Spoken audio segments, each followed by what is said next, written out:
So I didn't get a lot of sleep last night, not because I was so angry at the Raiders, although I was angry, incredibly angry. Frustrating game. One of the more frustrating games you've seen in a long time from the Raiders.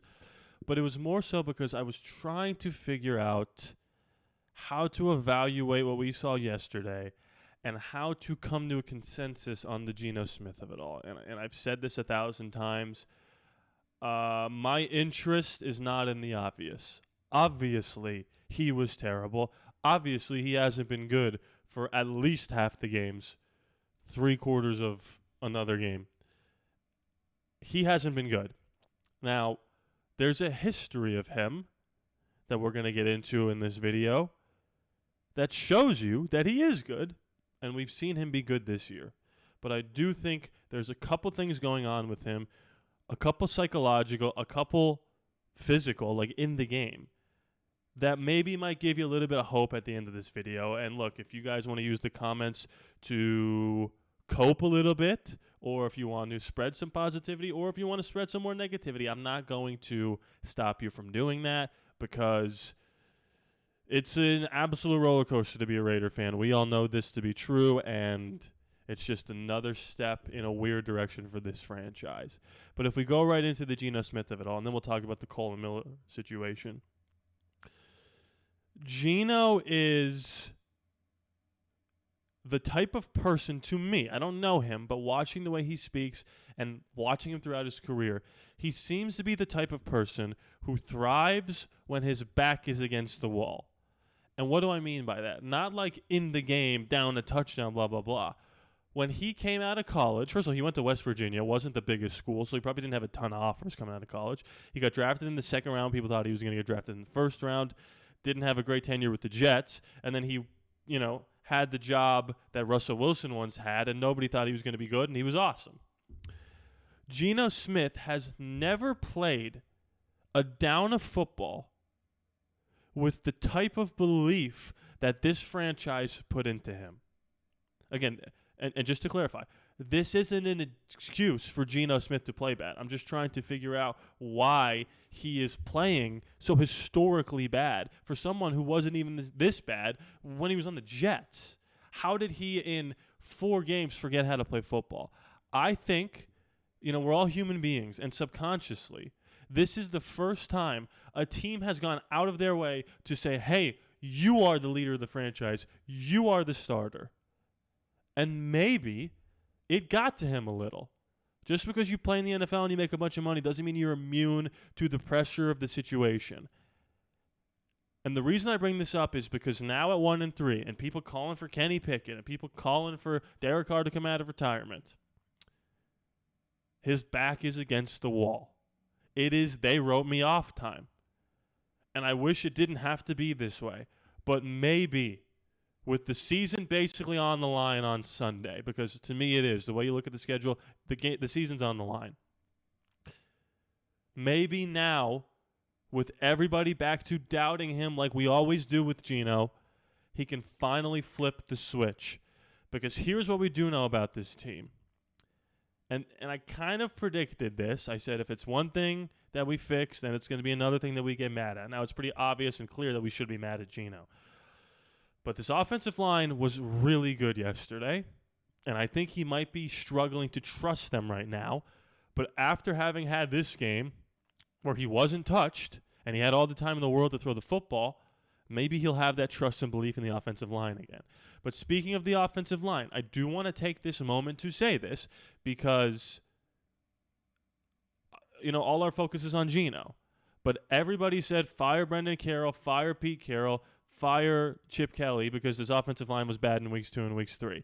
And me and a handful of other people, but mostly, a small group of people said, hey, in week 1, this offensive line was okay, and that was because we had the fully healthy version of Jackson Powers-Johnson. So maybe let's not fire everybody until we have that full healthy line out there. And we had the full healthy line out there, and Geno Smith wasn't touched. And Ashton Jeanty ran for 130 yards and had 3 touchdowns. So we can scream and yell about Geno all we want, but can we please acknowledge the fact that they might be right about this iteration of the offensive line? And it's like, oh, he's being mean to JPJ. He said Alex Kappa might play in this game. Alex Kappa didn't see the field, okay?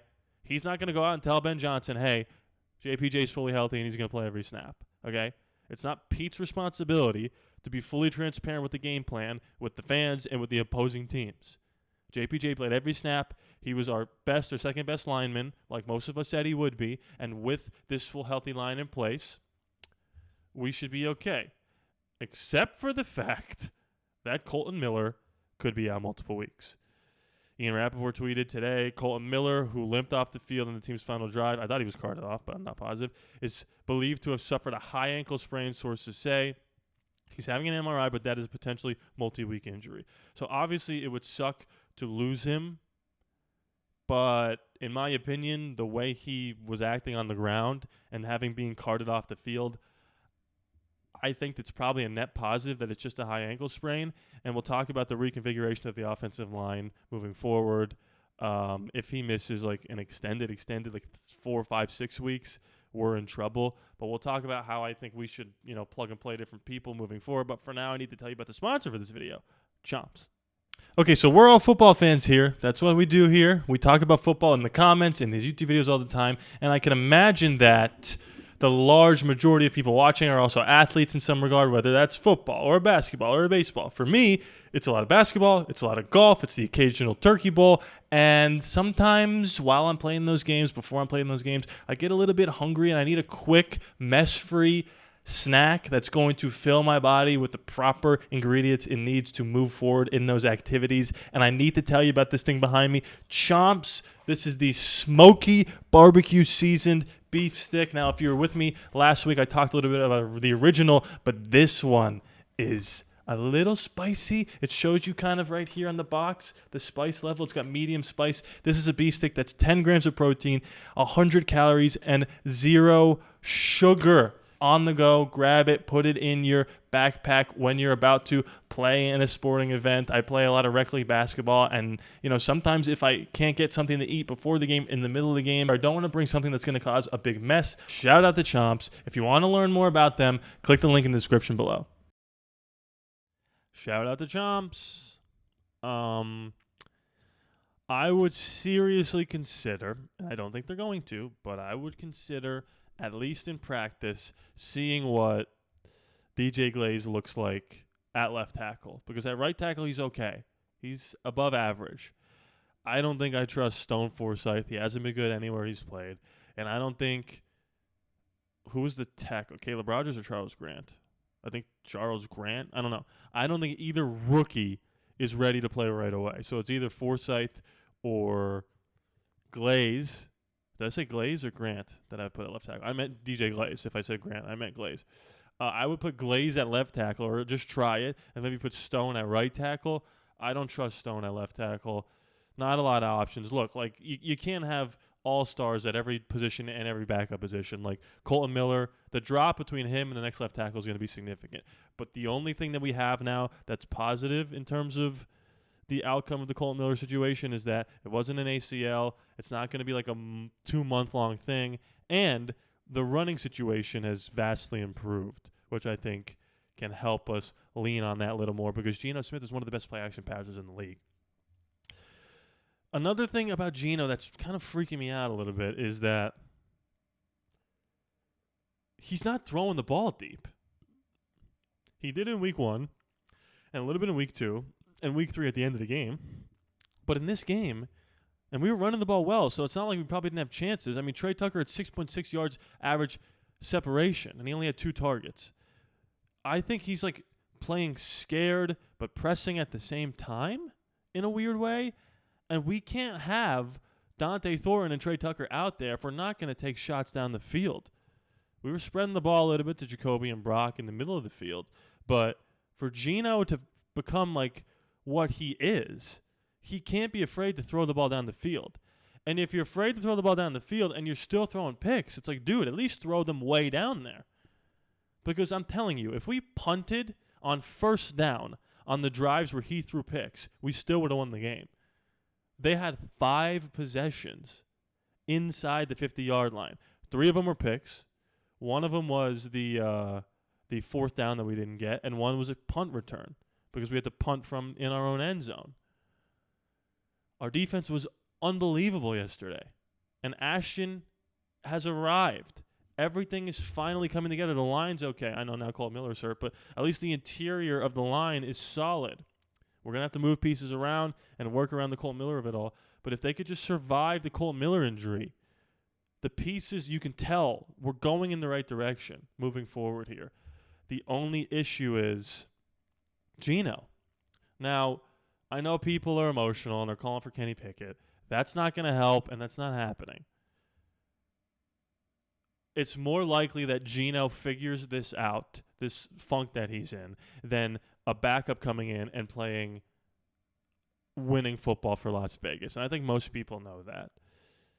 This is not the type of player that he is, okay? I know people want to say, this was always going to be Geno. We knew it since day one. He hasn't been this bad ever. Most quarterbacks don't have multiple 3-interception games in one season. This is like historical and fluky in a weird way. And it's cost us multiple games. And it has to be figured out.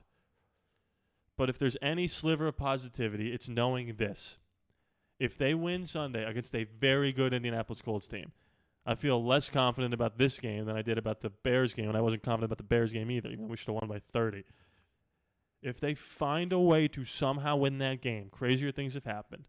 They will be 2-3 with the Titans coming into Las Vegas. You would assume we're going to be favored against the Titans. Then you find yourself 3-3 before your game in Arrowhead against Kansas City, who is likely to either be 4-2 or 3-3 as well. I'm not projecting that we win the game in Arrowhead, but if you go into your bye week 3-4, that's pretty good considering we started the season 1-1.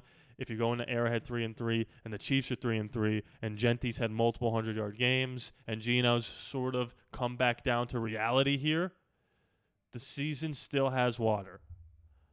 If we lose on Sunday and we lose bad to the Colts, it's time to develop the young guys. Get all the young guys in there. Have Geno just learn the playbook. Prepare yourself for drafting a quarterback next year. Not playing him right away, learning and sitting under Geno and learning the Chip Kelly offense, which I think is a very good offense. I don't think Chip Kelly's the reason that Geno Smith is thrown right to the other team and plan for the future. But I know not many people want to hear this at this moment because I'm as frustrated as anybody, but we've got pieces that are moving in the right direction. DJ Glaze and JPJ are really good young tackles. We've got our cornerstone on defense, and Isaiah Paul looks good. We've got some solid defensive players that have had like resurgent type careers. Ashton is going to be the running back of the future and is probably going to win Rookie of the Year this year. And we've got some weapons at wideout and Brock Bowers. And the coaching staff is a good coaching staff to have in place. It just comes down to the quarterback. Can Geno figure it out? And can he figure it out fast? This is the time where everyone's going to write him off. And we've seen him thrive in this situation before, so hopefully he can do it again. I don't know if that's what you want to hear, but that's kind of my take on the situation. I'm going to be taking voicemails and live call-ins, 725-253-0264 on Wednesday, I think, either Tuesday or Wednesday. Haven't made my mind up yet. If you become a $5 patron or a YouTube member, you can call in live, or you can call in anytime and leave a voicemail day or night. Like I said, shout out to my $5 and $10 patrons. That is all linked in the description below, as well as my YouTube members. You can click that join button down below. Join the Discord. That's completely free. Shout out to Chomps in the description. And please be sure to subscribe to Spread. No charges to you. I love you guys. And I'll see you next time.